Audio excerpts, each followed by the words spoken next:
আমাদের চ্যানেলে নতুন নতুন পর্ব গল্প পড়তে ও দেখতে চ্যানেলটি সাবস্ক্রাইব করে রাখুন। রিহা কিছু একটা ভেবে ছোট্ট একটা শ্বাস ফেলে বলল, বাদ দাও এইসব কথা, তাড়াতাড়ি করো, নয়তো বাবা না খেয়ে অফিসে চলে যাবে। এদিকে রায়হান সাহেব আর শায়লা বেগম সিঁড়ি দিয়ে টুকটাক কথা বলতে বলতে নামছিলেন। ওদের একটু দূরে পেছন পেছন জেসিও নামছে। তিনজনকেই ডাইনিং এর কাছে আসতে টেবিলের দিকে তাকিয়ে সবাই অবাক, কারণ এখনো টেবিলে নাস্তা সাজানো হয়নি। রায়হান সাহেব না রাখলেও শায়লা বেগম যেন পুরো রেগে আগুন হয়ে গেলেন। উনি গলা ফাটিয়ে ঋতুকে ডাকতে লাগলেন, কারণ এখন যদি নেহাকে এভাবে ডাকে তাহলে স্বামী সন্দেহ হতে পারে। তাই নেহাকে না ডেকে ঋতুকেই ডাকছে। ঋতু, ঋতু। এমন করে চিল্লিয়ে যাচ্ছ কেন? তুমি গিয়ে ওঠো, দেখতে পারো হয়তো আজ ঘুম থেকে উঠতে একটু লেট হয়েছে ওর, তাই তো নাস্তা আনতে দেরি হচ্ছে। এইভাবে সারের মতো না চিল্লিয়ে হয় বসো, না হয় কিচেনে গিয়ে দেখে আসো। কথাগুলো বলে রায়হান সাহেব একটা চেয়ার টেনে বসে পড়লেন। ততক্ষণে জেসিও একটা চেয়ারে বসে পড়েছে। শায়লা বেগম তখনও বসেন। ততক্ষণে জয় এসে একটা চেয়ার টেনে বসতে বসতে পড়ল। Good morning all. রায়হান সাহেব আর জেসিও হেসে গুড মর্নিং উইশ করলো। Good morning Joy. Good morning ভাইয়া। মাকে দাঁড়িয়ে থাকতে দেখে জয় বলল, কি হলো মম, দাঁড়িয়ে আছো কেন? বসো। বসে বসে কি টেবিলের সৌন্দর্য দেখবো? এই ঋতুটা আজ এতক্ষণ ধরে কি করছে কি জানি, এখনো টেবিলের নাস্তা আনতে পারলো না। মম, আজ একটু লেট হচ্ছে হয়তো। প্রতিদিন তো আর একই সময়ে আনবে বলে কথা নেই। তুমি বসো, নাস্তা হলেই তো নিয়ে আসবে। তখনই ঋতু দৌড়াতে দৌড়াতে ভাজির বোল আর রুটির প্লেট নিয়ে আসলো। সরি, ক্ষমা করে দিয়েন। আসলে আইজ একটু ঘুম থেকে উঠতে দেরি হইয়া গেছিল, তাই নাস্তা তৈরি করতে এতক্ষণ হইয়া গেছে। খাওয়া শুরু করেন। ঋতুর সরি বলা শুনে জয় হেসে বলল, ঋতু, ওটা সরি নাই, সরি হবে। ওই হইল আর কি সেটা। এই তো মম এসে গেছে নাস্তা, এবার তো বসো। জয়ের কথায় কোনো রকম প্রত্যুত্তর না করে শায়লা বেগম রেগে মেগে স্বামীর পাশে চেয়ারটিতে বসে পড়লেন। ততক্ষণে নিহাও চলে এসেছে, হাতে চায়ের ফ্লাক্স নিয়ে। মূলত দেরিতে আসার কারণ হচ্ছে রায়হান সাহেব যেন কিছু আন্দাজ করতে না পারে তার জন্য। কি রে মা, তোর হাতে চায়ের গ্লাস কেন? আর তুই কিচেনে থেকে আসছিস কেন? রিহা মুস্কি হেসে সবার প্লেটে ভাজি আর রুটি দিতে দিতে বলল, না মানে বাবা, আসলে ওই নাস্তা রেডি হয়েছে কিনা সেটাই দেখতে গিয়েছিলাম। আর তখন দেখলাম ঋতু একা সব আনতে পারছিল না, তাই আমি ওকে বললাম চায়ের গ্লাসটা যেন আমাকে দেয়, আর কিছু না। ও, সবাই খাওয়া শুরু করেছে ইতিমধ্যে, কিন্তু রায়হান সাহেব বেশি খেলেন না। অর্ধেক রুটি খেয়ে 2 চুমুক চা খেয়ে উঠে দাঁড়াতে দাঁড়াতে বললেন, আচ্ছা আমি আসছি। রায়হান সাহেবের কথা শুনে সবাই অবাক হয়ে ওনার দিকে তাকালো। যেই মানুষ খাওয়ার মাঝখান থেকে কেউ উঠা পছন্দ করেন না, উনি অর্ধেক খাবার খেয়ে বলছেন আমি আসছি। নিহা তাড়াহুড়া কণ্ঠে বলে উঠলেন, বাবা উঠছেন মানে? আপনি তো তেমন খেলেনও না, খাবার শেষ না করে কোথায় যাচ্ছেন? আগে খেয়ে নিন, তারপর উঠবেন। না রে, আমার আজ একটু তাড়া আছে, অফিসে ইম্পর্টেন্ট একটা মিটিং আছে, অলরেডি লেট হয়ে গেছে। যদি পুরো নাস্তা করে যাই তাহলে আমার আরো বেশি লেট হয়ে যাবে। স্বামীর কথায় ঘোর আপত্তি জানিয়ে শায়লা বেগম বললেন, তাই বলে না খেয়ে চলে যাবে? রুটিটা তো অন্তত পুরো শেষ করে যাও। সমস্যা নেই, যতটুকু খেয়েছি তাতে মিটিং শেষ হওয়া পর্যন্ত চলে যাব। মিটিং এর পর না হয় অফিসে খেয়ে নিব। আসছি আমি। বলে রায়হান সাহেব চলে গেলেন। রায়হান সাহেব ঘর থেকে বের হতে দেরি হলো, কিন্তু শায়লা বেগমের হুঙ্কার ছাড়তে দেরি হলেন না। উনি নিহার দিকে তাকিয়ে শক্ত কণ্ঠে বলে উঠলেন, এবার শান্তি হয়েছে তো ধর, আরো বেলা করে পড়ে পড়ে ঘুমা, তারপর সবাই ভালো করে নাস্তা করতে পারবে। তোর জন্য আজ মানুষটা না খেয়ে চলে গেল। হাসছে নবাবের বেটি। তোর বাবা মা কি এটাও শিখায়নি যে শ্বশুর বাড়িতে বেলা করে ঘুমাতে নেই, নাকি সেটাও শিখায়নি? অবশ্য শিখাবেই বা কি করে, শিক্ষা থাকলেই তো শিখাবে। গেও ছোট লক্ষ্য থাকার। শাশুড়ির কথাগুলো শুনে নিহার খুব কান্না পাচ্ছে, কারণ ওর কিছুই বলার বা করার নেই। তাই সে মাথা নিচু করে চুপচাপ কথাগুলো শুনেছে আর চোখে জল ফেলছে। কতগুলো কথা শুনিয়ে শায়লা বেগমের রাগ যেন কমলো না। তাই তো নিহার মাথা নিচু করে দাঁড়িয়ে থাকাটাও ওনার সহ্য হলো না। কি হলো নবাব, যদি এখনো চুপ করে দাঁড়িয়ে আছিস কেন? মুখ দিয়ে কথা বের হচ্ছে না বুঝি? তোর জন্য যে মানুষটা না খেয়ে চলে গেল, তোর নিশ্চয়ই ভালো লাগছে। তুই তো কবজি ডুবিয়ে খেতে পারবি। রাতে কি এমন করিস যে সকালে ঘুম থেকে উঠতে পারছিস না? রাতে কি শরীর বিলিয়ে চিলিয়ে যে এতক্ষণ ঘুম থেকে উঠতে হলো? মম, তুই চুপ থাক, তুই একদম কোনো কথাও বলবি না। অ্যাক্সিডেন্টের পর একটু সেবা করেছি কি করেনি তোকেও বশ করে নিয়েছে, নয়তো অসাহস কি করে হয় নবাবজাদির মতন এত বেলা করে ঘুম থেকে উঠার? এটা কি ওর বাপের বাড়ি যে 8টা বাজে ঘুম থেকে উঠবে? নিহা রুমে যাও। নেহা তবুও ঠায় দাঁড়িয়ে রইল। নেহাকে এখনো দাঁড়িয়ে থাকতে দেখে জয় এবার ধমক দিয়ে উঠল। কি হলো? কি বললাম কথা কানে যায়নি? রুমে যেতে বলেছি। জয়ের ধমক শুনে নেহা এবার কেঁপে উঠল। ছলছল চোখে জয়ের দিকে তাকালো। জয় আবারও বলল। রুমে যাও বলছি। নেহা ভয়ে কাঁপা কাঁপা পায়ে রুমের দিকে হাঁটা ধরল, কারণ নেহা জানে এখন ওর কপালে কি আছে। নিশ্চয়ই জয় এখন রুমে এসে ওকে মারধর করবে। নেহার ভয়ে সারা শরীর কাঁপছে। তার মানে কি জয় আবারও ওর সাথে আগের মতো ব্যবহার করবে? জয়ের মার খাওয়ার কথা মনে করতেই নেহার কপাল বেয়ে ঘাম ঝরছে। নেহাকে এভাবে কথা শোনানোর মাঝখান থেকে রুমে পাঠিয়ে দেওয়াটা শায়লা বেগমের হজম হলো না।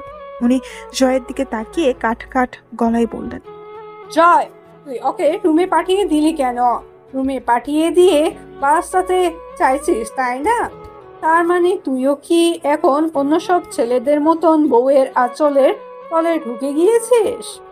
তুমি যেটা মনে করো। কি বলতে চাইছিস কি তুই? মম, আমার মনে হয় তোমার দিন দিন কথা বলার কমন সেন্সটুকু কমে যাচ্ছে। জয়, চিৎকার করছো কেন? যেটা সত্যি সেটাই তো বললাম। তুমি এখনো কোথায় কি বলতে হয় সেটাও বোধহয় জানো না। ও আজ না হয় একটু উঠতে দেরি করে ফেলেছে তাই বলে তুমি ওকে এত কথা শোনাবে? তাও আবার এমন বিশ্রী কথা বা যে কোনো মেয়েরই শুনতে খারাপ লাগবে। তোমার মুখে এমন কথা বলার আগে একটা বার কি ভেবে দেখেছো যে তোমারও একটা মেয়ে আছে? জয়, এখন কি তুইও তোর বাবার মতন ওর হয়ে কথা বলবি? ওই গায়েও ছোট লোকটা কি তোকেও বশ করে নিয়েছে? আগে তো আমি ওকে কিছু বললে তুই চুপচাপ থাকতি, আর এখন তুই কি না ওর জন্য আমার সাথে গলা উঁচু করে কথা বলছিস? 1 মাসের ব্যবধানে তুই এতটা বদলে গেলি যে আমার সামনে তুই ওর হয়ে কথা বলছিস? যদি তুমি তাই মনে করে থাকো তাহলে তাই, কারণ আমি এতদিন ভুল করেছিলাম, অমানুষ ছিলাম, এখনো হয়তো অমানুষই আছি, আর তাই এখন মানুষ হওয়ার চেষ্টা করছি। আসলে ভুলটা আমার নয়, ভুলটা তোমারই। ড্যাডের পাশাপাশি তুমিও যদি অ্যাজ এ মাদার সঠিক শিক্ষা দিতে তাহলে হয়তো আমি ভুল করতাম না, আর এমন অমানুষও হতাম না, আর না নিহার প্রতি এমন অত্যাচার করতাম। তোমাদের কথা শুনে শুনে আমি মেয়েটিকে কত অত্যাচার করেছি, কত মারধর করেছি। তারপরও দেখো আজ যে আমি এখানে বসে আছি সেটাও ওর জন্যই। ও না থাকলে হয়তো আমার এখন বিছানায় শুয়ে থাকতে হতো, কারণ ও ছাড়া তো আমাকে দেখার মতো আর কারোর সময় ছিল না। অবশ্য আমি এসব বলছি কেন, এবারই সবাই তো নিজেদের নিয়ে ব্যস্ত। আমাকে দেখার বা আমার সাথে বসে গল্প করার মতো সময় কি কারো আছে? এখন আমার কি মনে হয় জানো মম? আমার মনে হয় বাড়িতে ড্যাড আর নিহা ছাড়া আর কেউ আমার আপন নয়। জয়, তার মানে তুই বলতে চাইছিস আমি আর জেসি তোর আপন নই? আমার তো সেটাই মনে হয়, নয়তো বিছানায় শুয়ে থাকা দিনগুলোতে আমার একা কাটাতে হতো না। যদি আমার আপনজনই হতে তাহলে আমাকে অসুস্থ অবস্থায় ঘরে রেখে মা মেয়ে মিলে পার্টি ক্লাব এসবে যেতে না। আচ্ছা, জেসি না হয় ছোট মানুষ, কিন্তু মম তুমি তুমি তো অন্তত আমার অসুস্থ দিনগুলোতে আমার পাশে থাকতে পারতে, কিন্তু তুমি তা করনি। ইনফ্যাক্ট গত 1 মাসে হাতে গোনা কয়েকবার ব্যতীত তুমি আমার রুমেই যাওনি। তুমি তো মা নামের কলঙ্ক মম, মা নামের কলঙ্ক। তোমার মতো মা যার আছে সে কখনো গর্ব করে বলতে পারবে না যে আমার মা আমাকে অনেক ভালোবাসে। এনিওয়ে, এসব এখন বলেই বা কি লাভ? তোমরা খেয়ে নাও, আমি রুমে যাচ্ছি। বলেই জয় চেয়ার ছেড়ে উঠে দাঁড়ালো। শায়লা বেগম ছেলের কথাগুলো শুনে বাকরুদ্ধ হয়ে তাকিয়ে আছে ছেলের দিকে।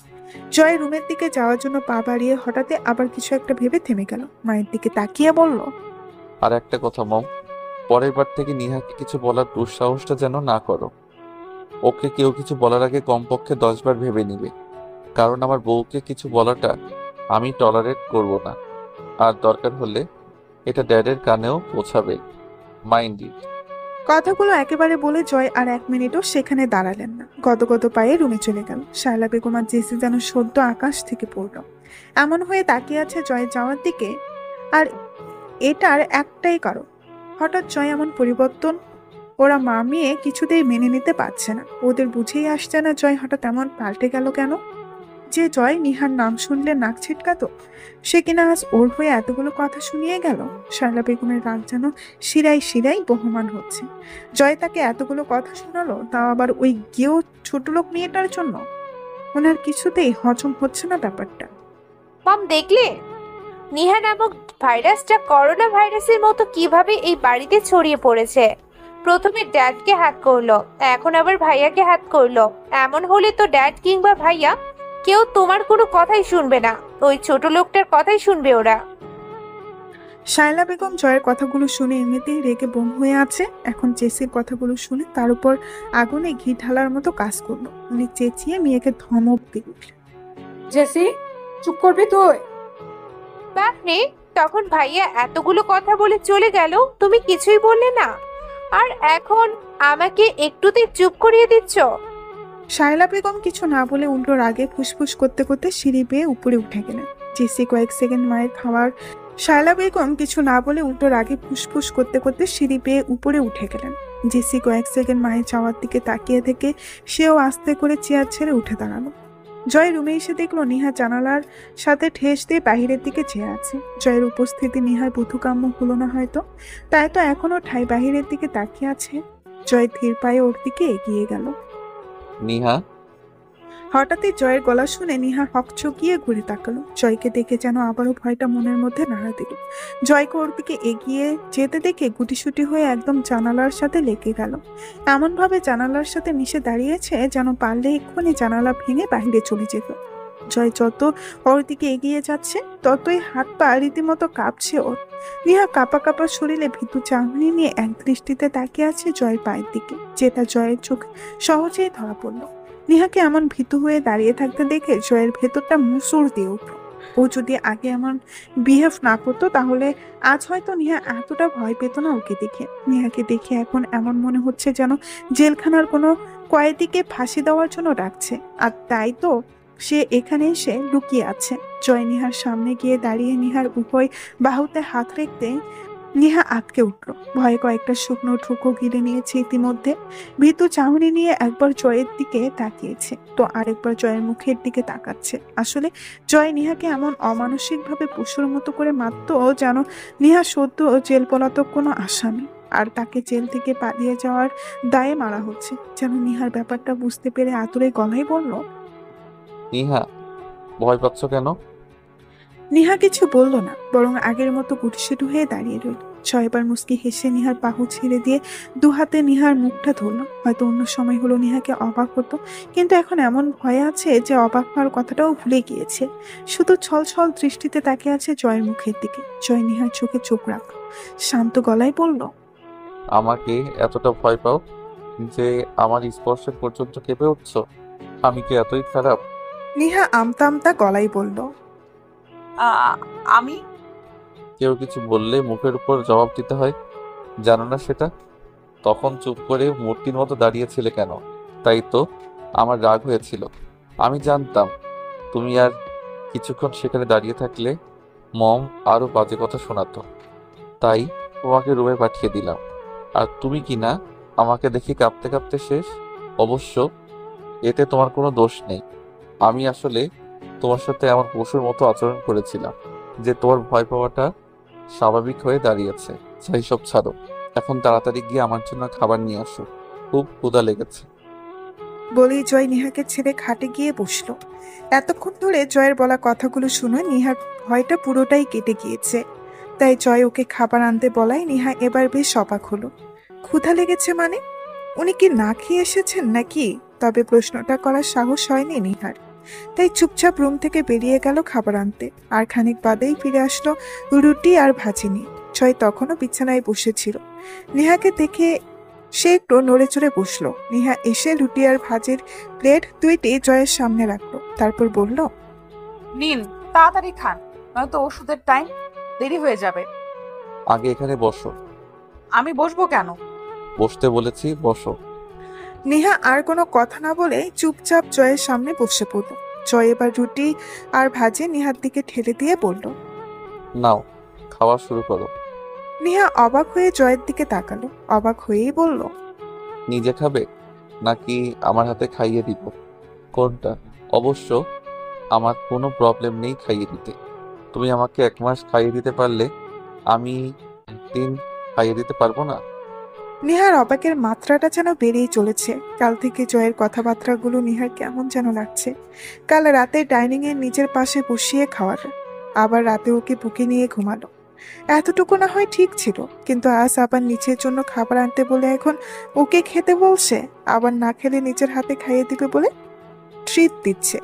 সবই কি বাস্তবে ঘটছে, নাকি নেহার কোনো ভ্রম হচ্ছে, নাকি পুরোটাই একটা স্বপ্ন? নেহা সবই ভাবছিল। নেহার ভাবনায় সুতো ছিল জয়ের ডাকে। নিহা, বাই এনি চান্স তোমার কি আমার হাতে খেতে ইচ্ছে হচ্ছে? আচ্ছা ওয়েট, আমি খাইয়ে দিচ্ছি। বলেই যেই না জয় হাত বাড়ালো, অমনি নেহা বাদ সাধলো। না না, আপনার খাইয়ে দিতে হবে না, আমি নিজেই খাচ্ছি। বলেই নেহা তাড়াহুড়া করে খেতে শুরু করলো। নেহার কাণ্ড দেখে জয় হেসে বলল, এই তো, গুড গার্ল, তাড়াতাড়ি খাওয়া শেষ করো। ততক্ষণে আমি মেডিসিন খেয়ে নিচ্ছি। আপনার না ক্ষুধা লেগেছে? তাহলে খালি পেটে ওষুধ কিভাবে খাবেন? আমার কোনো ক্ষুধা টুধা লাগেনি। তোমার জন্য তে বললে আত্মেরা, তাই আমি আমার ক্ষুধা লেগেছে বলেছি।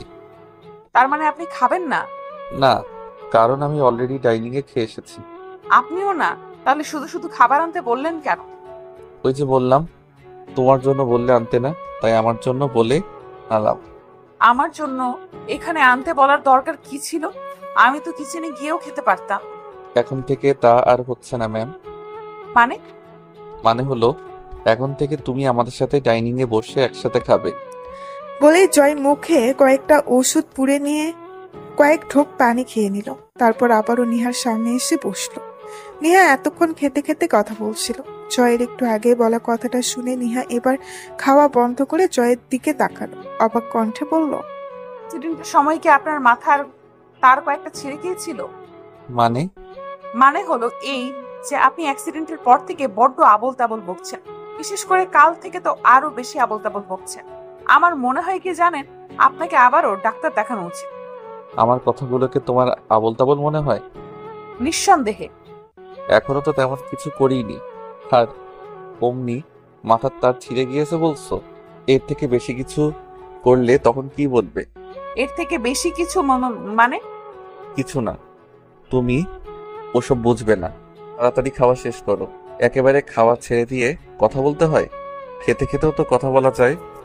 আপনার কথার জন্য খেতে আর পারছিলাম কই। কথাটা সহজভাবে বলেই পর মুহূর্তেই নেহা জিভে কামড় দিল। এটা কি বলে ফেলেছে সে? ভয়ে জয়ের মুখের দিকে তাকালো না আর, মাথাটা নিচু করে ভীতু গলায় বলল, না মানে মানে আসলে হয়েছে, থাক। আর না মানে আসলে নকলে করতে হবে না। আমি যখন নর্মাল বিহেভ করছি তাহলে তুমি এত ভয় পাচ্ছ কেন? ভয় পাওয়ার কিছু নেই। এখন থেকে যেটা মনে আসবে সেটা মুখে বলে ফেলবে, তাহলে দেখবে নিজের ভিতরেই একটা ভালো লাগা কাজ করছে। পুরো দিনটা নিহার আজ ভালোভাবেই কেটে গেল। রান্না বান্না জয়ের সাথে টুকটাক গল্প করার মধ্যে দিয়ে দিনটা কেটে গিয়েছে। রাতে সবাই ডিনার করতে ডাইনিং এ বসেছিল, আর নিহাও রোজকার মতো সবাইকে খাবার সার্ভ করার জন্য দাঁড়িয়েছিল।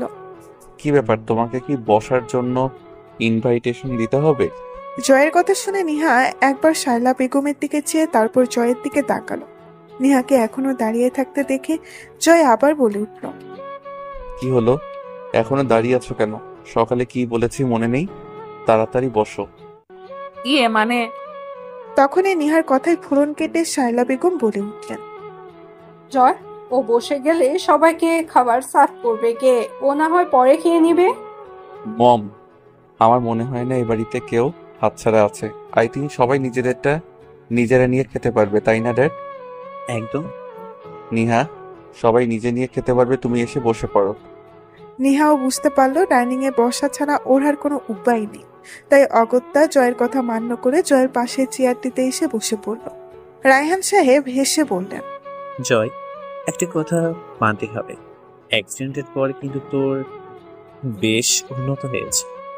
বাবার কথার প্রতি উত্তরে জয় কিছু বলল না, শুধু বাম হাতে মাথার চুলকে লাজুক হাসলো। শায়লা বেগম তো এসব দেখে রেগে ফেটে পড়ছে। উনি রাগে খাবারগুলো এমন ভাবে চিবুচ্ছেন যেন আস্ত একটা ইট চিবুচ্ছেন। গতকালকের মতো আজও নিহা 1 চামচ ভাত নিয়েছে, তবে তরকারির বাটিতে হাত দেওয়ার সুযোগটা আর হয়ে ওঠেনি। তার আগেই জয় ওর প্লেটে মাছ মাংস একসাথে তুলে দিয়েছে। নিহা কিছু বলতে গিয়ে জয়ের চোখ রাঙানো দেখে ভয়ে আর বলতে পারল না, বরং চুপচাপ মাথা নিচু করে খেতে লাগলো। সবাই খেলেও জয় খাবার মুখে দিল না, বরং এক দৃষ্টিতে তাকিয়ে দেখছে নিহার খাওয়াগুলো। কত সুন্দর করে খাচ্ছে। জয় নিহার খাওয়া দেখছে আর মনে মনে ভাবছে, কি অদ্ভুত মেয়ে, কাল রাতে বলার পরেও, এমনকি আজ সকালে বলার পরেও ডাইনিংয়ে বসলো না, বরং সবাইকে খাবার পরিবেশন করার জন্য দাঁড়িয়ে রইল। ওর জায়গায় অন্য কোনো মেয়ে হলে হয়তো কাল রাতে টেবিলে বসে খেতে বলাতে আজও ঢ্যাং ঢ্যাং করে নাচতে নাচতে এসে পাশে বসে যেত। অন্য কোনো মেয়ে হলে হয়তো আমি একটু লাই দেওয়াতে মাথায় চড়ে বসতো। আর নিহা ওর সাথে এত সুন্দর করে কথা বলার পরেও এখনো আমাকে জমের মতো ভয় পায়। যেমনটা আগে ছিল এখনো ঠিক তেমনটাই আছে। অন্যরা যেমনটা করে কিংবা যেমনটা ভাবে, নিহা হয়তো সেসবের অনেক ঊর্ধ্বে। ওর সবকিছুই যেন অন্য মেয়েদের থেকে ভিন্ন, আর এই জন্যই হয়তো সবার থেকে আলাদা। ওর মতো মেয়ে হয়তো খুঁজলেও পাওয়া সম্ভব না। আর সবার থেকে আলাদা বলেই হয়তো ড্যাডের ওকে ভালো লেগেছে। ড্যাড হয়তো ওর মধ্যে এমন কিছু দেখেছে যার কারণে ওকে আমার জন্য বেটার মনে করেছে। কথাগুলো ভেবে ছোট্ট একটা দম ফেলে জয় খাওয়াই মনোযোগ দিল। গতকালকের মতো আজও নিহা সবার আগে খেয়ে উঠে গেল। সবাই খাবার খেয়ে যে যার রুমে চলে গেল। তবে জয় যাওয়ার আগে নিহাকে উদ্দেশ্য করে বলে গেল, নিহা তাড়াতাড়ি রুমে আসো, আর হ্যাঁ, আজ চা আনার দরকার নেই। বলে জয় উঠে রুমে চলে গেল। নেহাকে কিছু বলার সুযোগ পর্যন্ত দিল না। নেহাও ডাইনিং পরিষ্কার করে কিচেন গুছিয়ে রুমে চলে আসলো। রুমে ঢুকে দেখলো জয় খাটে বসে কিছু একটা ভাবছে, তাও আবার গভীর মনোযোগ দিয়ে। আর রুমে আসতেও জয়ের কোনো হেলদোল হয়েছে বলে মনে হলো না। নেহা দরজাটা লাগিয়ে জয়ের সামনে গিয়ে দাঁড়ালো। আপনি ঠিক আছেন? হঠাৎ কারো কণ্ঠ কানে যেতেই জয় চমকে তাকালো। ও তুমি? আপনি ঠিক আছেন? আপনাকে এমন দেখাচ্ছে কেন? আমি ঠিক আছি, আমার আবার কি হবে? তাহলে কি এত ভাবছেন বলুন তো? না, তেমন কিছু না, বসো না। নেহাও বাধ্য মেয়ের মতো জয়ের পাশে বসে পড়ল। আজ চা আনতে নিষেধ করলেন যে? আপনার তো চা না খেলে ঘুম আসে না। চা আনবো? জয় এতক্ষণ ভাবলেসীন ভাবে সামনের দেওয়ালের দিকে তাকিয়ে কথা বলছিল। নেহার মুখে চা আনার কথা শুনে এবার নেহার মুখ পানে তাকালো। প্রতিদিন চা করে আনতে তোমার বিরক্ত লাগে না? এসব কি বলছেন আপনি? আমার বিরক্ত কেন লাগবে? এটা তো আমার দায়িত্ব। আনবো? না। কিন্তু আপনার তো চা না খেলে রাতে ঘুম আসে না। আমি বলেছিলাম আর তুমিও বিশ্বাস করে নিলে। মানে হলো আমার চায়ের সাথে ঘুমের কোনো সম্পর্ক নেই। চা খেলে যেমন ঘুম হবে, চা না খেলেও তেমন ঘুম হবে। আমি জাস্ট চাটা আনতে বলতাম যাতে তোমাকে কষ্ট দিতে পারি, আর চা না আনলে যেন সুযোগ পেয়ে তোমাকে মারতে পারি। আসলে আমি চেয়েছিলাম যেন তুমি আমার অত্যাচার সহ্য করতে না পেরে এই বাড়ি ছেড়ে চলে যাও। রাতে ঘুমানোর আগে চা খাওয়ার অভ্যাসটা আমার কোনো কালই ছিল না, তাই আজ চা আনতে বারণ করলাম। ও নিহা। বলুন। আচ্ছা থাক, কিছু না। বলতে চেয়েও বলছেন না যে? কি বলবেন বলুন। আমার উপর রাগ করে আছো? পালাই ষাট, আমি আপনার উপর রাগ করবো কেন? সত্যি তুমি আমার উপর রেগে নেই তো? না। কেন? আপনার উপর রাগ করার মতো অধিকার আমার নেই। নেহার মুখে অধিকার নেই শব্দটি শুনে জয়ের বুকটা ধুপ করে উঠল। নেহা নিজেকে এতটা বড় ভাবে ওর থেকে যে রাগ করার অধিকার নেই বলছে। অবশ্য বলাটাই স্বাভাবিক, কারণ ও নিজেই সেই অধিকারটা কেড়ে নিয়েছে নেহার থেকে। যদি বলি আমি সেই অধিকারটা দিতে চাই? সময় সুযোগ কোনোটাই হয়তো নাই। বড্ড বেশি দেরি হয়ে গেছে যে। এমন করে বলছো কেন? আমরা চাইলেই কি আবার প্রথম থেকে শুরু করতে পারি না?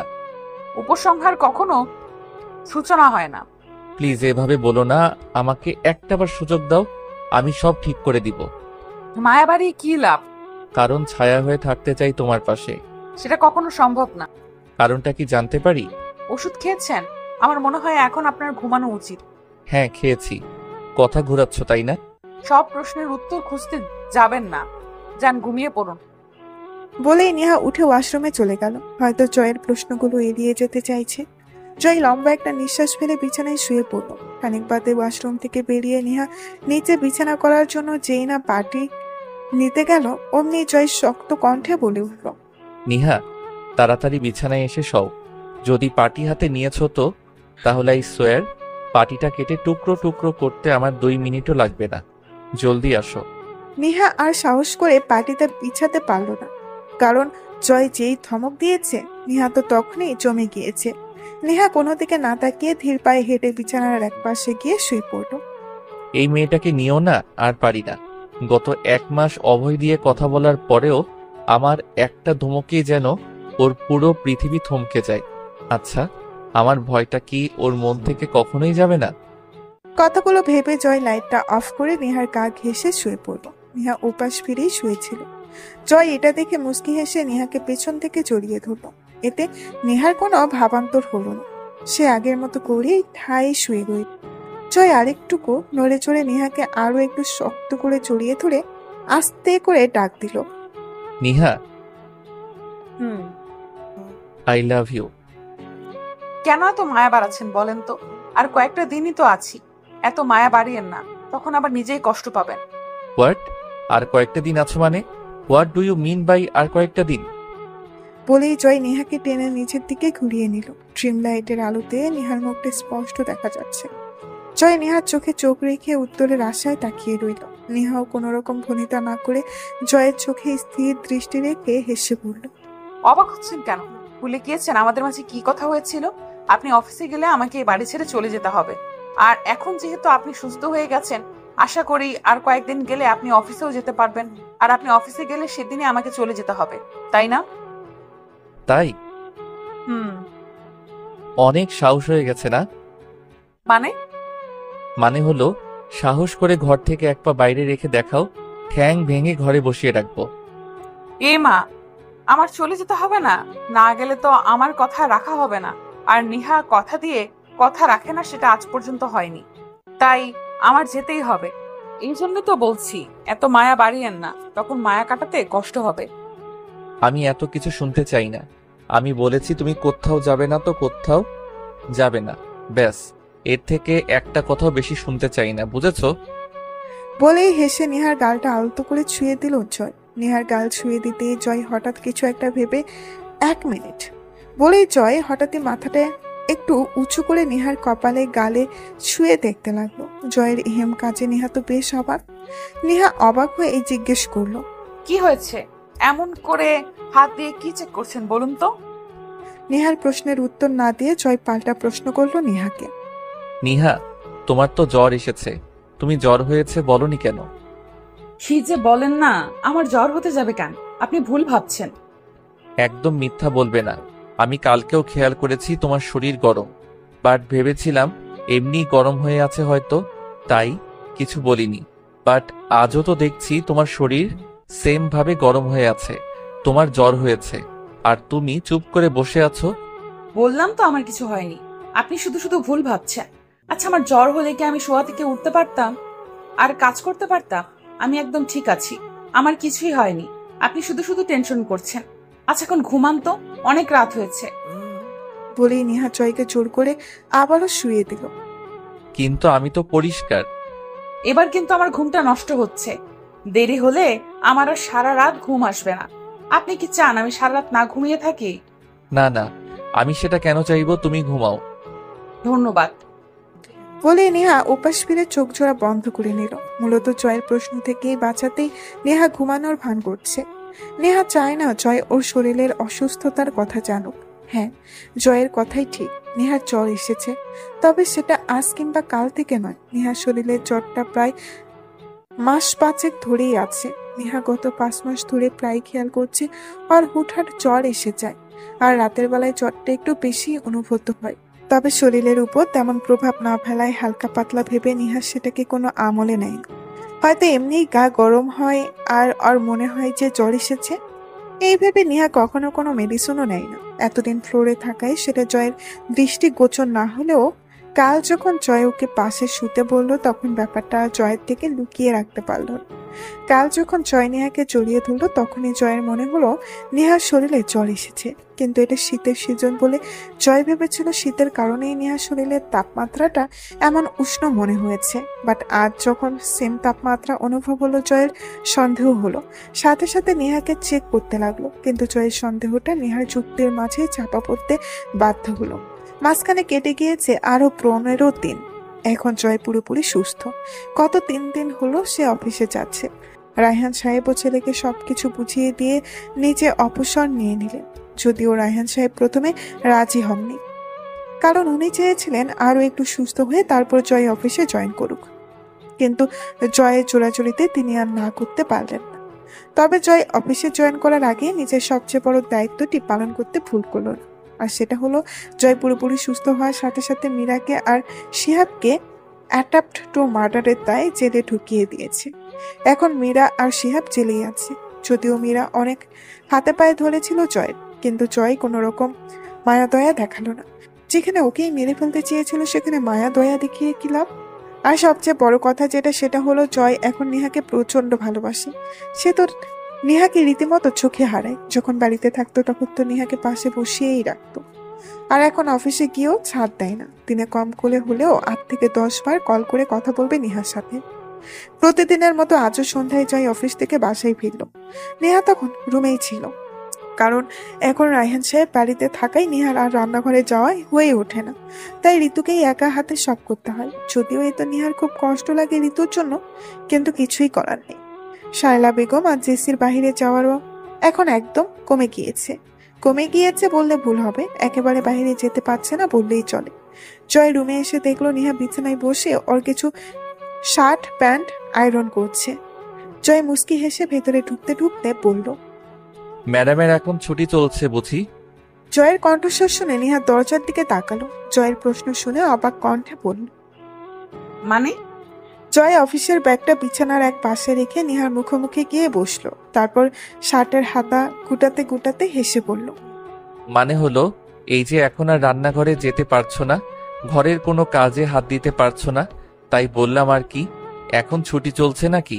তবে আমি খুব খুশি, আর এই জন্যই তো অফিসে তাড়াতাড়ি জয়েন হয়ে বাবাকে রিটার্ন করে দিলাম। নেহা একটা শার্ট তুলে অন্য একটা শার্ট বিছিয়ে সেটার উপর আয়রন করতে করতে বলল, তার মানে আপনি চেয়েছিলেন আমি যাতে ঘরের কোনো কাজ করতে না পারি, আর রান্নাঘরেও যেন যেতে না পারি, তাই না? সে আর বলতে, আমি বললে তো তুমি কোনো দিনও শুনতে না, উল্টো আমার সাথে জেদ করে আরো বেশি করে করতে। তাই বুদ্ধি খাটালাম আর কি। একদিকে ড্যাডেরও বিশ্রাম নেওয়া হয়ে গেল, অন্যদিকে তোমারও ছুটি হয়ে গেল। আপনি অনেক খারাপ, তাই বলে এমন করবেন? জানেন ঋতুর একা হাতে সব কাজ করতে অনেক কষ্ট হয়। আমি যখন করতাম তখন তো ওর হেল্প পাওয়া সত্ত্বেও আমি নিজেই হাঁপিয়ে উঠতাম, আর এখন তো ওকে একাই সব করতে হয়। আমি একটু হাতও লাগাতে পারি না। কিচেনের দিকে যাচ্ছি দেখলেই বাবা ডেকে পাশে বসিয়ে রাখে। ভালোই তো, শ্বশুর আর বৌমা মিলে গল্প করবে। তবে তুমি টেনশন করো না, আমি খুব দ্রুত আরেকজন কাজের মেয়ে নিয়ে আসবো। তোমার ঋতুর জন্য আর টেনশন করতে হবে না। আচ্ছা নিহা, একটা কথা বলো তো। কি কথা? তুমি এত মহৎ কেন? মোটেও না। আমাকে মহৎ বললে মহৎদের কি বলবেন? সেটাই। মহৎ মানুষেরা কি আর নিজের প্রশংসা শুনতে পছন্দ করে? এনিওয়ে, আমি বরং যাই, ফ্রেশ হয়ে আসি। বলেই জয় ওয়াশরুমে চলে গেল। নিহারও আয়রন করা শেষ, তাই সব শার্ট প্যান্ট নিয়ে আলমারিতে তুলে রাখলো। তারপর কিছু একটা ভেবে রুম থেকে বেরিয়ে গেল।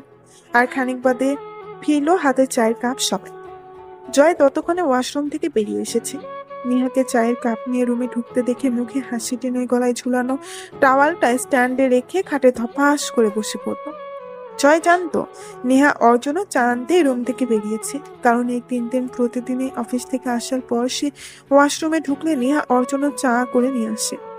আর শীতের সময় চাটা যেন জয়ের জন্য সোনার সোহাগা, আর সেটা যদি হয় নেহার হাতের তাহলে তো কোনো কথাই নেই। নেহা যে খুব ভালো চা বানায় সেটা জয় যখন ওকে পছন্দ করতো না তখন থেকেই মানত। নেহা জয়ের হাতের চায়ের কাপ দিয়ে আবারও রুমের টুকটাক কাজ করতে লাগলো। জয় চায়ের কাপে চুমুক দিতে দিতে বলল, আচ্ছা নিহা, তোমার কি এখনো সব গোছানো হয়নি? 3 দিন হয়েছে আমরা এই রুমে এসেছি, আর তুমি এখনো কি এত গোছগাছ করছো বলো তো? এই রুম থেকে যখন গেস্ট রুমে সেটেল করেছিলে তখন তো একদিনেই সব গুছগাছ হয়ে গিয়েছিল, তাহলে এখন এত সময় লাগছে কেন? নেহা আলমারিতে কাপড়গুলো গুছাচ্ছিল, ওইগুলো আলমারিতে রাখতে রাখতেই বলল, আরে এইসব রুম চেঞ্জ করার কারণে গোছগাছ করছি না। রুমের গোছগাছ গুলো তো গতকালই হয়ে গেছে। আসলে আলমারিটা একটু অগোছালো হয়েছিল তো, তাই গোছাচ্ছিলাম। ও এরপর নেহা আর জয় আরো টুকটাক বিষয় নিয়ে কথা বলতে লাগলো। রাত 9:10 সবাই ডাইনিং এ বসে রাতের খাবার খাচ্ছিল। আসলে শীতের দিন হওয়ায় রায়হান সাহেব নতুন নিয়ম করেছেন রাত 9টায় ডিনার করে নেওয়াটা। নেহাও সেদিনের পর থেকে সবার সাথে বসেই খায়। সবাই যখন খাবার খেতে ব্যস্ত তখন রায়হান সাহেব গলা খা করে দিয়ে বলে উঠলেন, জয়, বলছিলাম যে এখন তো তুই অফিসের সামলাচ্ছিস, আর আমিও অবসর পেয়ে গেছি। আর কয়েকদিনই বা একা একা সময় কাটাবো বল। এবার তো একজন খেলার সাথে আনার ব্যবস্থা কর। দেখ, এতদিন তুই বেপরোয়া ছিলি বলে এই বিষয়ে কথা বলে, বাট এখন তো তুই সাংসারিক হয়ে গেছিস। আই থিঙ্ক এবার আমাদের ঘরে নতুন আর একজন সদস্য আনার সময় হয়েছে। আর কিন্তু খুব শীঘ্রই একজন খেলার সাথে চাই, এই আমি বলে দিচ্ছি। রায়হান সাহেবের কথা শুনে জয় আর নেহা দুজনেই অবাক হয়ে একে অপরের মুখে চাওয়াচাই করতে লাগলো। বাবা এসব কি বলছে? খেলার সাথে চায় মানে? বললেই এসে যাবে নাকি? ওদের মধ্যে তো এখনো তেমন কোনো সম্পর্কই গড়ে ওঠেনি। আর নতুন অতিথি আসবে কোথা থেকে? এখনো তো নিজেদের মধ্যেকার ভুল বোঝাবুঝিটাই ঠিক করতে পারলো না, আর বাবা বলছে তার নাকি খেলার সাথে চাই। এসব ভেবে জয়ের তো রীতিমতো ভীষণ লেগে গেছে। রায়হান সাহেব জয়ের মুখোমুখি বসেছিলেন। ছেলের ভীষণ লেগেছে দেখে উনি দ্রুত পানির গ্লাসটা এগিয়ে দিলেন। নে বাবা, পানি খা। তোর হঠাৎ ভীষণ লাগলো কি করে? জয় পানির গ্লাস নিয়ে ঢকঢক করে পুরো গ্লাসের পানি শেষ করে দিল। কি করে জয়, তোর হঠাৎ কাশি উঠলো কেন? নাকি তোর ড্যাডের কথাটা হজম করতে পারলি না কোনটা? জয় বুঝতে পারলো ওর মম কি বোঝাতে চাইছে, কিন্তু এখন কিছু বলা যাবে না, তাই একটু নর্মাল হয়ে বলল, না মম, তেমন কিছু না। জয়ের কথা শুনেও নিহার কেন যেন বিশ্বাস হলো না, তাই নিচু স্বরে নিহা বলল, আপনি ঠিক আছেন? হ্যাঁ, আমি ঠিক আছি। জয়, ভীষণ লাগলে হবে না, আমার কথাটা কিন্তু মাথায় রাখ। আমি খুব দ্রুত খুশি সংবাদ শুনতে চাই। নেহার তো এবার লজ্জায় মাটির সাথে মিশে যেতে মন চাইছে। বাবাও না, কিসব বলছেন? এভাবে কেউ খোলাখুলি বলে? নেহা জানে শ্বশুর মশাই তার অনেক ফ্রেন্ডলি, কিন্তু তাই বলে সবার সামনে এভাবে ইজ্জতের ভালোতা করবে? নেহার যেন লজ্জায় গলা দিয়ে আর খাবারই নামছে না। তবুও কোনো মতে খাবারটা শেষ করলো। একটু পর সবার খাওয়া হয়ে গেলে যে যার রুমে চলে গেল। রায়হান সাহেবও রুমে চলে গেছে। এটাই একটা সুযোগ ঋতুকে ডাইনিং এ আর কিচেন গুছাতে একটু সাহায্য করার।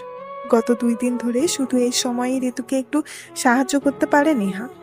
বাকি সময় তো কিচেনের দ্বারে কাছেও যেতে পারে না। নেহাকে কিচেনে দেখে ঋতু অবাক হলো না, বরং হাসি মুখে বলল, ভাবি তুমি এমন কেন? কেমন? এই যে মানুষ সুযোগ খোঁজে আরাম পাওনের জন্য, আর তুমি সুযোগ পাওয়ার পরেও রান্নাঘরে চলে আইসো আমার সাহায্য করণের জন্য। বেশি কথা না বলে চুপচাপ খাবার খেয়ে নাও, আমি ততক্ষণে এগুলো ধুয়ে দিচ্ছি। ভাবি তুমি শুধু শুধু কেন কষ্ট করে আইসো কত? আমি তো কইরা নিতে পারতাম। এতদিন পর স্বামীর একটু ভালোবাসা পাইছো, রুমে না গিয়ে রান্নাঘরে আইতে গেলা কেন? যাও রুমে যাও, ভাইজান আবার রাগ করবো, এসব আমি করে নিব। আরে উনি কিচ্ছু বলবেন না, তুমি খেয়ে নাও তো। ঋতু এবার প্লেটে খাবার নিয়ে খেতে শুরু করলো, আর খেতে খেতেই বলল, তবে একটা কথা কি জানো ভাবি? নেহা প্রশ্ন সূচক দৃষ্টিতে তাকালো ঋতুর দিকে। ঋতু বলল, আমি কিন্তু মেলা খুশি হয়েছি যে ভাইজান এখন তোমারে ভালোবাসে দেখা। আমি তো সবসময় দোয়া করতাম যেন তোমারে ভাইজান বুঝতে পারে, আর যেন তোমারে খুব খুব ভালোবাসে। আমি চাইতাম ভাইজান তোমারে মেলা ভালোবাসুক।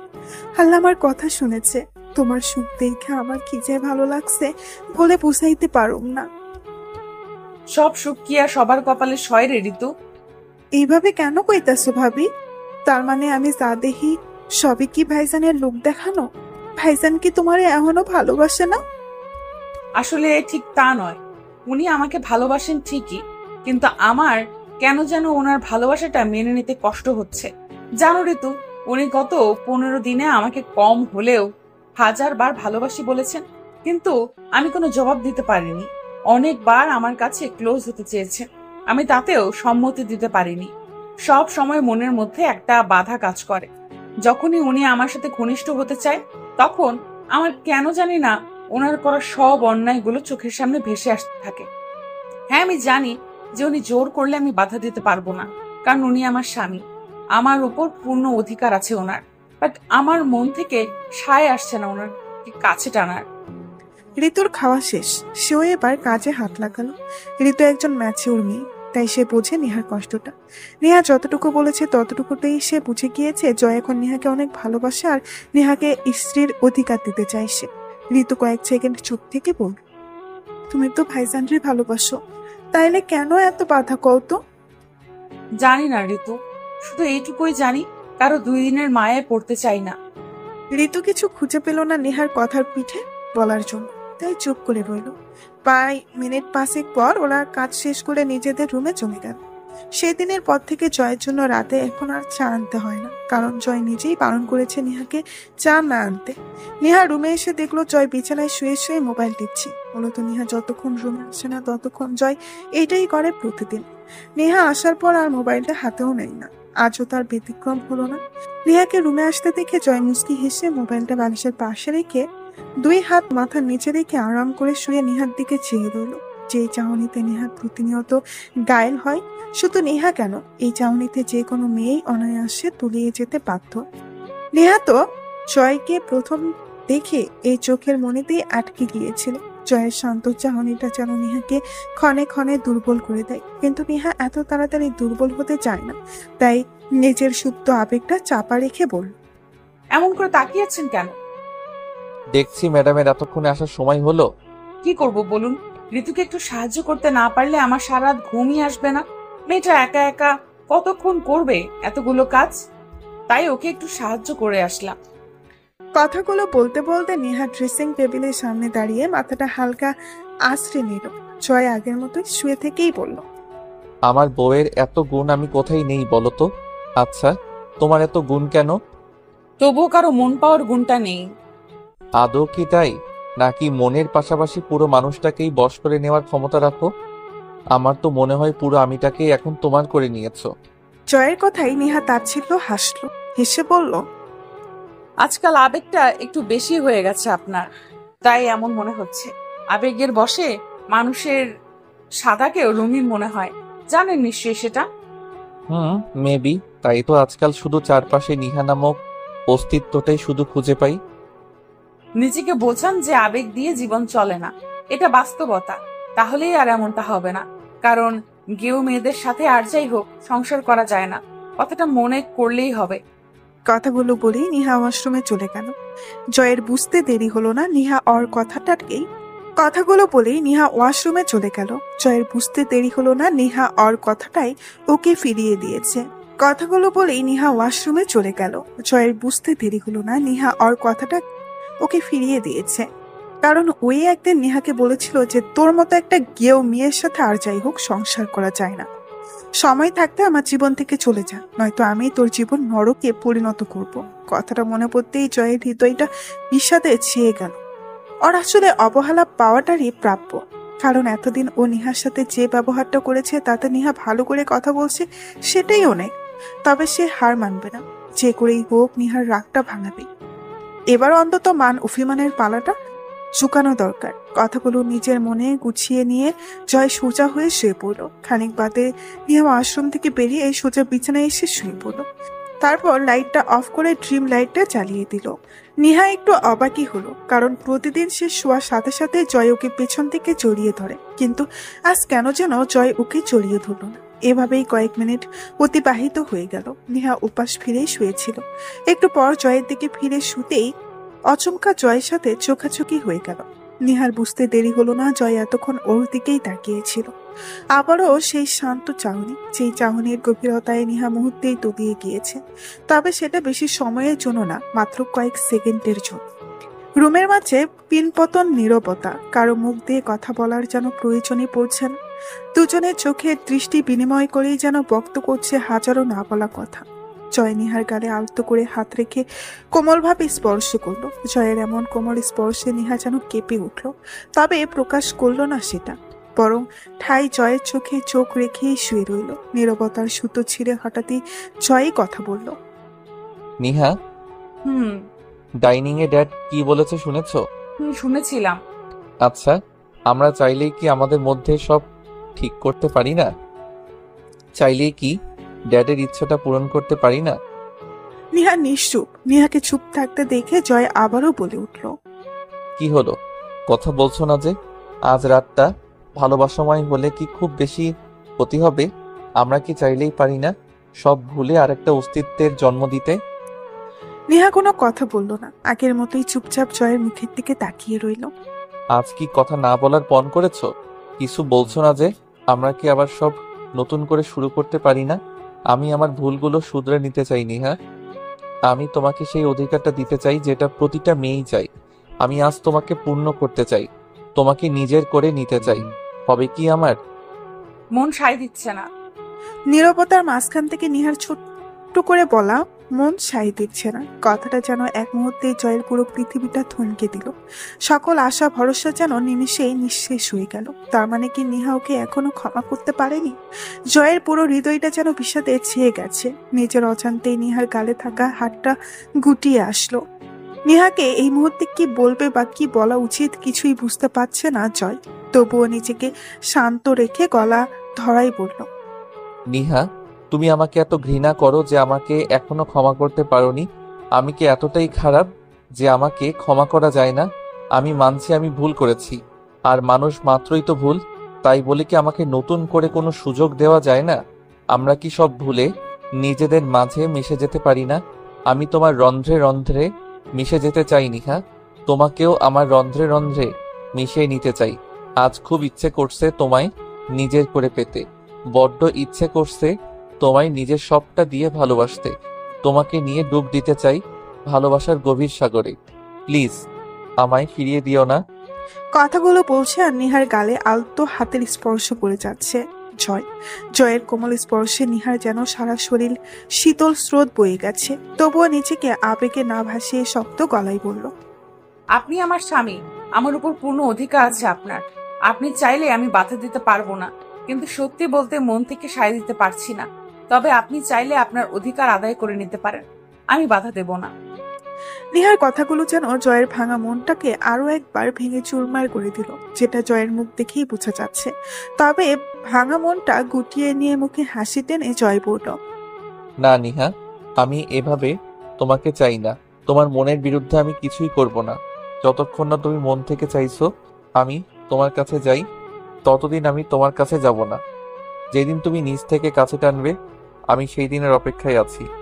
অনেক রাত হয়েছে, ঘুমাও। কথাগুলো বলে জয় উপাসে ফিরে শুয়ে পড়ল। ইহার বুঝতে দেরি হলো না জয় ওর কাজে কষ্ট পেয়েছে, কিন্তু সেই বা কি করবে? মন সায় না দিলে তো কিছু জোর করে হয় না। নিহা একটা দীর্ঘশ্বাস ফেলে মনে মনে ভাবতে লাগলো। আমি জানি মানুষটা আমাকে আগে ভালো না বাসলেও এই কয়দিনে অনেকটা ভালোবেসে ফেলেছে। আমি এটাও জানি উনি আমাকে নিজের অংশ করতে চান, নিজের ভালোবাসায় সিক্ত করতে চান। কিন্তু আমারই বা কি দোষ? আমারও কি ইচ্ছে করে না ওনার ভালোবাসা পেতে? আমিও তো চাই উনি আমায় ভালোবাসুক, আমাকে নিজের সাথে মিশিয়ে নিক। কিন্তু কেন জানি না ওনাকে কাছ টেনে নিতে আমার মধ্যে কেন এত সংশয় কাজ করছে, কেন একটা বাধা কাজ করছে। এখন যে মানুষটা আমার জন্য অনেক কষ্ট পাচ্ছে, আমি তো চাইনি মানুষটা কষ্ট পাক। হ্যাঁ, নেহা এই মানুষটার কষ্ট কিছুতেই সহ্য করতে পারে না। এই মানুষটাকে সে কিছুতেই কষ্ট দিতে চায় না, কিন্তু ওরই বা কি করার আছে? ও তো নিজের ইচ্ছায় কষ্ট দিচ্ছে না। কথাগুলো ভাবতে ভাবতেই নেহা কখন যে ঘুমিয়েছে তার কোনো হিসাব নেই। সকালবেলা আর জয়ের মুখটা নেহার আগেই ভেঙে গিয়েছে। জয় ঘুম ভেঙে চোখ খুলতেই দেখলো নেহা অরি বুকে গুটিসুটি হয়ে বেঘুরে ঘুমাচ্ছে। জয় এটা দেখে মুচকি হাসলো, কিন্তু জয়ের হাসিটা বেশি সময় স্থায়ী হলো না। হঠাৎই কিছু একটা মনে হতেই জয় দ্রুত নেহাকে বালিশে শুয়ে দিয়ে নেহার কপালে আর গালে হাত দিয়ে চেক করলো, আর সাথে সাথে আটকে উঠলো। নেহার শরীর জ্বরে পুড়ে যাচ্ছে। জয়ের যেন মুহূর্তেই পুরো পৃথিবীটা থমকে গেল। কোনো উপায়ন্তর না পেয়ে আলতো হাতে নেহার গালে স্পর্শ করে ডাকতে লাগলো। নিহা, নিহা, নিহা ওঠো, চোখ খুলো নিহা। সকাল হয়ে গেছে তো, উঠবে না? আর কতক্ষণ ঘুমাবে? কিন্তু জয়ের ডাকে নিহার কোনো হেলদোল হয়েছে বলে মনে হলো না। জয়ের জন্য এবার টেনশন হতে লাগলো। একে তো নিহা প্রতিদিন ওর আগে উঠে যায়, আর আজ এখনো ওঠেনি। তার উপর নিহাকে এত টাকার পরেও সাড়া দিচ্ছে না। যেখানে এক ডাকেই নিহার ঘুম ভেঙে যায়, জয় দিক বেদিক শূন্য হয়ে এবার আরো জোরে জোরে ডাকতে লাগলো নিহাকে। নিহা, নিহা, এই নিহা, নিহা উঠো। এই নিহা, আমি ডাকছি, শুনতে পাচ্ছ না? প্লিজ চোখ খোলো, দেখো আমি ডাকছি তো তোমায়। তোমার না দেরি করে ঘুম থেকে উঠতে ভালো লাগে না? তাহলে আজ এতক্ষণ ঘুমাচ্ছ কেন? নিহা, এই নিহা, এবার কিন্তু আমার রাগ হচ্ছে বলে দিচ্ছি। তাড়াতাড়ি চোখ খুলো বলছি। জয়ের এত ডাকাডাকিতেও নিহার কোনো চোখ খুলল না, বরং আগের মতো বেঘুরে ঘুমাতে লাগলো। এত ডাকাডাকির পরেও নিহা এভাবে চোখ না খোলাটা জয়ের যেন আর হজম হলো না। জয়ের মস্তিষ্ক যেন মুহূর্তেই শূন্য হয়ে গেল। কি করবে কিছুই বুঝতে পারছে না। ফাঁকা মস্তিষ্ক নিয়ে এবার বাড়ির সবাইকে ডাকতে লাগলো। ড্যাড, ড্যাড, মম, আরে তোমরা সবাই কোথায় গেলে? এদিকে এসো। নিহা প্লিজ উঠো। তুমি এত সময় ধরে চোখ খুলছো না কেন? আমার বুঝি টেনশন হচ্ছে না?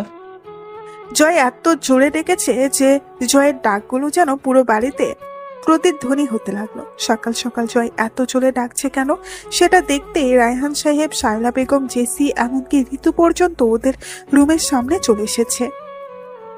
জয় বাবা, দরজা খোল। কি হয়েছে? এত জোরে ডাকছিস কেন? জয় বাবার কণ্ঠ পেয়ে দ্রুত গিয়ে দরজাটা খুলে দিয়ে ওদেরকে ভেতরে ঢুকতে দিল। কাতর কণ্ঠে বলল, ড্যাড দেখো না, নিহাটা কথা বলছে না। ওকে আমি এত করে ডাকছি, তারপরেও আমার ডাকে সাড়া দিচ্ছে না। হ্যাঁ আমি মানছি ওর জ্বর হয়েছে, তাই বলে আমার ডাকে সাড়া দিবে না? আচ্ছা, কথা না হয় বললো না, তাই বলে কি চোখ মেলেও দেখবে না? তুমি ওকে একটু বকে দাও তো ড্যাড। নিশ্চয়ই ও আমার সাথে মজা করছে। তুমি তাড়াতাড়ি উঠতে বলো ওকে। সবার নজর এবার জয়ের দিক থেকে সরে গিয়ে নিহার উপর পড়ল। নিহার শরীরটা নিস্তেজ হয়ে পড়ে আছে বিছানায়। রায়হান সাহেব ছেলের কথা শুনে আর এক মুহূর্তও যেন দাঁড়িয়ে থাকতে পারল না। দ্রুত গিয়ে নিহাকে ঝাঁকিয়ে ঝাঁকিয়ে ডাকতে লাগলো, কিন্তু ওনার ডাকেও ফলাফল শূন্য। নিহা না কোনো রকম সাড়া দিল আর না কোনো রকম চোখ খুলল। রায়হান সাহেবের আর বোঝার বাকি রইল না, নিহা সেন্সলেস হয়ে পড়েছে। জয়, ও তো সেন্সলেস হয়ে পড়েছে। রায়হান সাহেবের কথায় যেন জয় সহ উপস্থিত সবাই অবাক। নিহা সেন্সলেস হয়ে গেছে মানে? জয়ের তো রীতিমতো পুরো শরীর কাঁপছে। ড্যাড কি বলছো তুমি? নিহা সেন্সলেস মানে? হ্যাঁ জয়, আমি যা বলছি একদম ঠিক বলছি। আমার ফোনটা তোর রুমে ফেলে আসছে। তোর ফোনটা কোথায়? আমাকে দে, আমি ড্রাইভারকে গাড়ি বের করতে বলছি। তুই ওকে কোলে তুলে নে, ওকে হসপিটালে নিয়ে যেতে হবে। এই নাও ড্যাড, আমি নিহাকে নিচ্ছি। তুমি তাড়াতাড়ি ড্রাইভারকে গাড়ি বের করতে বলো।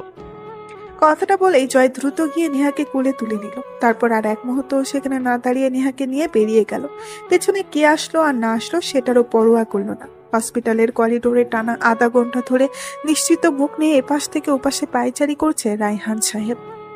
আর পাশেই রাখা একটি টুলে দু হাতে মুখ গুজে মাথা নিচু করে বসে আছে জয়। দুজনকেই দেখে বোঝা যাচ্ছে খুব টেনশনে আছে। দুজনেরই বারবার দরজার দিকে তাকাচ্ছে, হয়তো ভেতর থেকে কেউ বেরিয়ে আসার অপেক্ষা করছে। নিহাকে নিয়ে জয় আর রায়হান সাহেবই এসেছে। যদিও শায়লা বেগম সাথে আসতে চেয়েছিলেন, কিন্তু জয় আনেনি। কারণ রায়হান সাহেব না জানলেও জয় জানে শায়লা বেগম নিহাকে কতটা অপছন্দ করে। তাই জয় চায়নি মা ওদের সাথে আসুক। কিন্তু জয় তো আর জানে না যে নিহার এমন সেন্সলেস হয়ে পড়াতে শায়লা বেগমও খারাপ লাগছে। শায়লা বেগম এতদিন ধরে নিহাকে অপছন্দ করে আসলো, এখন নিহার হঠাৎ এমন অসুস্থ হয়ে পড়াটা যেন উনিও মেনে নিতে পারছেন না। খানিক বাদে দরজা ঠেলে একজন ডক্টর বেরিয়ে আসলেন। ডক্টরকে বেরিয়ে আসতে দেখে রায়হান সাহেব দ্রুত ডক্টরের সামনে গেল। ডক্টর নেহা কেমন আছে? চেঞ্জ ফিরেছে? আমরা কি নেহার সাথে দেখা করতে পারবো? দেখুন রায়হান সাহেব, আমি বুঝতে পারছি আপনাদের অবস্থা। আপনারা শান্ত হন। যদিও এখনো পেশেন্টের সেন্স ফিরেনি, তবে আমরা চেষ্টা করছি। আচ্ছা ডক্টর, পরে এইভাবে হঠাৎ সেন্সলেস হয়ে যাওয়ার কারণ? দেখুন, এই বিষয়ে আমরা কিছু নিশ্চিত হয়ে বলতে পারছি না, তবে মনে হচ্ছে দীর্ঘদিন ধরে খাওয়ায় অনিয়ম আর ঘুম কম হওয়ার কারণে এমন সেন্সলেস হয়ে পড়েছে। আর তার উপর ওনার শরীরে এখন 100-র উপরে জ্বর, এটাও মাথায় রাখতে হবে। তাই আমরা এখনই নিশ্চিত হয়ে কিছু বলতে পারছি না পেশেন্টের মেইন প্রবলেমটা কি। বাই দ্য ওয়ে, আমি যে কারণে আপনার কাছে এসেছিলাম, আচ্ছা আপনাদের সাথে কি কোনো মেয়ে এসেছে? আই মিন পেশেন্টের কোনো মেয়ে রিলেটিভস? কেন বলুন? না, আসলে পেশেন্টের কয়েকটা টেস্ট করতে হবে, আর তার জন্য পেশেন্টকে হসপিটালে ড্রেস পরাতে হবে। তাই বলছিলাম আর কি, যদি পেশেন্টের ড্রেস চেঞ্জ করার জন্য আমার সাথে কাউকে ভিতরে পাঠাতেন। রায়হান সাহেব একবার ছেলের দিকে তাকিয়ে আবারও ডক্টরের দিকে তাকালেন, তারপর বললেন, না, আমাদের সাথে তো কোনো মেয়ে নেই ডক্টর। এক কাজ করুন, আপনাদের কোনো ফিমেল নিউজকে দিয়ে একটু চেঞ্জ করিয়ে নিন প্লিজ। ওকে, ঠিক আছে। বলে ডক্টর আবারও ভেতরে চলে গেল। রায়হান সাহেব এবার ছেলের পাশে গিয়ে কাঁধে হাত রাখলেন। হঠাৎ কাঁধে কারো হাতের স্পর্শ পেতে জয় চমকে তাকালো। বাবাকে দাঁড়িয়ে থাকতে দেখে হঠাৎই জয় উঠে বাবাকে জড়িয়ে ধরে টুকরে কেঁদে উঠল। রায়হান সাহেব ছেলের অবস্থা বুঝতে পেরেছেন, তাই তো ছেলের পিঠে সান্ত্বনার হাত রাখতে ভুল করলেন না। বাবা স্নেহের হাতের স্পর্শ পেয়ে সাথে সাথে জয় কেঁদে উঠে বলল, ড্যাড, নিহার কিছু হবে না তো? ও ঠিক হয়ে যাবে তো? সুস্থ হয়ে আবার আমার সাথে কথা বলবে তো? শান্ত হ বাবা, নিয়ার কিছু হবে না, ও একদম ঠিক হয়ে যাবে। একটু ধৈর্য রাখ, নিশ্চয়ই আল্লাহ আমাদের নিরাশ করবেন না। তখনই শায়লা বেগম আর জেসির আওয়াজ কানে আসলো। রায়হান সাহেব ছেলেকে জড়িয়ে আবারও টুলে বসিয়ে দিলেন, তারপর ছেলেকে পিঠে হাত বুলিয়ে দিয়ে বললেন, টেনশন করিস না বাবা, দেখবি সব ঠিক হয়ে যাবে। রায়হান, নিহা কেমন আছে এখন? ডক্টর কি বলেছে?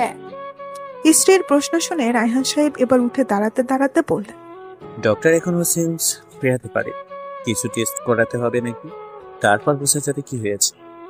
কি বলছো?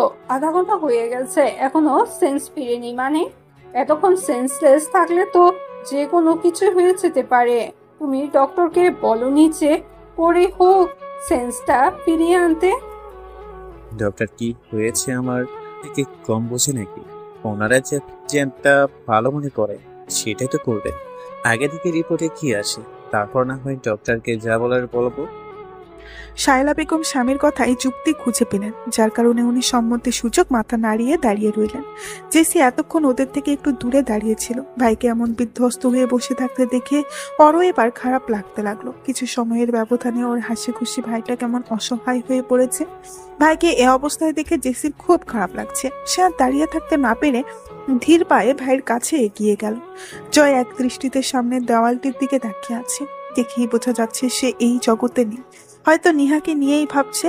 জেসি ভাইয়ের কাঁধে হাত রেখে কান্না মিশ্রিত গলায় বলল, ভাইয়া, এমন ভেঙে পড়ছিস কেন? প্লিজ এমন ভেঙে পড়িস না। দেখবি ভাবির কিচ্ছু হবে না, ও একদম ঠিক হয়ে যাবে। তুই নিজেকে শক্ত রাখ। জেসির এতগুলো কথায় জয়ের যেন কোনো হেলদোল হলো না। ভাইকে এমন পাথর হয়ে যেতে দেখে জেসি ছলছল চোখে মায়ের দিকে তাকাল। শায়লা বেগম এতক্ষণ ধরে ওদের দিকেই তাকিয়েছিল। ছেলের পাথর হয়ে বসে থাকাটা ওনারও সহ্য হচ্ছে না, তাই উনি এবার ছেলের পাশে এসে দাঁড়ালেন। কিছু একটা ভেবে ছেলের কাঁধে হাত রাখলেন। কাঁধে কারো হাতের স্পর্শ পেয়ে জয়ের দ্বিতীয়বারের মতো ঘোর কাটলো। চমকে তাকালো হাতের মালিকের দিকে। মা দাঁড়িয়ে আছে ওর পাশে। শায়লা বেগম আশ্বাসে বুলিয়ে বললেন, টেনশন করিস না বাবা, নিহা একদম সুস্থ হয়ে যাবে, ওর কিচ্ছুই হবে না। তুই এমন করে ভেঙে পড়িস না। ওর কিছু হলে মেয়েটা তো তখন আরো বেশি কষ্ট পাবে। তুই তো জানিস মেয়েটা তোর কষ্ট সহ্য করতে পারে না। কষ্ট পাস না বাবা, সব ঠিক হয়ে যাবে। জয়ের চোখের কোণ বেয়ে চুপ করে দুফোঁটা জল গড়িয়ে পড়ল। ধরা গলায় বলল, মম, আমার কারণে এমনটা হয়েছে তাই না? আমি জানি আমার জন্যই আজ নিহার এই অবস্থা। যদি আমি খেয়াল করতাম তাহলে ওর জ্বর আসতো না, আর সেন্সলেসও হতো না। ও সব আমার দোষ, সব আমার। বিশ্বাস করো মম, ওর কিছু হলে আমি নিজেকে কখনোই ক্ষমা করতে পারবো না, কখনোই না। শায়লা বেগম ছেলের কষ্টটা অনুধাবন করতে পারছেন, কারণ উনি জানেন ওনার ছেলে অ্যাক্সিডেন্টের পর থেকে নিহাকে অনেক বেশি ভালোবেসে ফেলেছে। আর ভালোবাসবে নাই বা কেন? যেই মেয়ে নিজের খাওয়া ঘুম বাদ দিয়ে রাত দিন এক করে ওকে সুস্থ করে তুলেছে, ওকে তো ভালোবাসা যায়। হয়তো শায়লা বেগম তখন বুঝতে পারেনি, কিন্তু এখন হাড়ে হাড়ে বুঝতে পারছেন। প্রায় ঘন্টাখানেক পর একজন মহিলা ডক্টর বেরিয়ে আসলেন ভেতর থেকে। ডক্টরকে বেরোতে দেখে জয় সহ সবাই এগিয়ে গেল। জয় কিছু বলার আগেই রায়হান সাহেব বলে উঠলেন, ডক্টর নিহা কেমন আছে এখন? সেন্স ফিরেছে ও? হ্যাঁ, পেশেন্টের জ্ঞান ফিরেছে। মুহূর্তেই সবার মুখে হাসি ফুটলো। রায়হান সাহেব খুশি হয়ে বললেন, ডক্টর সত্য বলছেন আপনি? নেহার সেন্স ফিরে এসেছে? হ্যাঁ, পেশেন্টের জ্ঞান ফিরেছে, কিন্তু ডক্টরের মলিন কণ্ঠে কিন্তু বলা শুনে সবার মুখের হাসি যেন মুহূর্তে গায়েব হয়ে গেল। রায়হান সাহেব অবাক হয়ে বললেন, কিন্তু কি ডক্টর? তার আগে এটা বলুন যে পেশেন্ট আপনার কি হয়? কেন? আমার মেয়ে। আপনি কি মেয়েকে কোনো পশুর সাথে বিয়ে দিয়েছিলেন? ডক্টরের কথা শুনে রায়হান সাহেব অবাক হয়ে একবার জয়ের দিকে তাকিয়ে আবারও ডক্টরের দিকে তাকালেন। মানে হলো, আমার মনে হয় আপনার মেয়েকে যার সাথে বিয়ে দিয়েছিলেন সে নিশ্চয় একজন অমানুষের পশু ছিল। আচ্ছা, কখনো কি মেয়ের খোঁজ খবর নেননি নাকি? কখনো কি মেয়ের কাছে জানতে চেয়েছেন মেয়ে সুখে আছে কিনা, নাকি বিয়ে দিয়েই দায়িত্ব পালন করে ফেলেছেন? কোনটা? দেখুন, আমি আপনার কথায় মাথা কিছু খুঁজে পাচ্ছি না। প্লিজ ক্লিয়ার করে বলবেন তো। ওকে, বলছি। আপনি এমন একজনের সাথে মেয়েকে বিয়ে দিয়েছেন যে আপনার মেয়েকে একেবারে মৃত্যুর মুখে ঠেলে দিয়েছে। যদি ওনার ড্রেস চেঞ্জ করার সময় নার্স আমাকে ডেকে না দেখাতো, তাহলে তো আমি জানতেই পারতাম না যে এখনো এমন মানুষ হয় যারা পশুর মতো বউ মারে। আপনার মেয়ের পুরো শরীরে অজস্র মারের দাগ। মারগুলো এমনভাবে মেরেছিল যে প্রতিটা মারের স্থানে রক্ত হয়ে গিয়ে জমাট বেঁধে গেছে। আপনি পুরুষ মানুষ না হলে আমি অবশ্যই আপনাকে নিয়ে গিয়ে দেখাতাম যে কতটা পশুর মতো মেরেছে আপনার মেয়ের জামাই। আর মারগুলো একদিন দুদিনের নয়। দাগগুলো দেখে আমি যেটা বুঝতে পারলাম সেটা হলো দাগগুলো দীর্ঘদিন ধরে মারার কারণে হয়েছে। অর্থাৎ ওনাকে দীর্ঘদিন ধরে শরীরে মারাত্মকভাবে আঘাত করা হয়েছে। শরীরে এমন কোনো জায়গা নেই যেখানে মারের দাগ নেই। আর সবচেয়ে বড় কথা হলো ওনার শরীরে দীর্ঘদিন ধরে জ্বর ছিল, যার কারণে ওনার জ্বরটা টাইফয়েডে পরিণত হয়েছে। একদিকে মারের কারণে শরীরের বেশিরভাগ অংশে রক্ত জমাট বেঁধে গেছে, অন্যদিকে দীর্ঘদিন ধরে ওনার জ্বর ছিল। দুটো মিলে পেশেন্টের রক্তে ব্যাপকভাবে প্রভাব ফেলেছে, যার কারণে ওনার রক্তে ক্যান্সার ধরা পড়েছে। আর পেশেন্টের কন্ডিশনও তেমন ভালো না। পেশেন্টের কন্ডিশন খুবই ক্রিটিক্যাল, তবে এখনো ফার্স্ট স্টেজে হওয়ায় আমরা সেন্স ফিরাতে সক্ষম হয়েছি।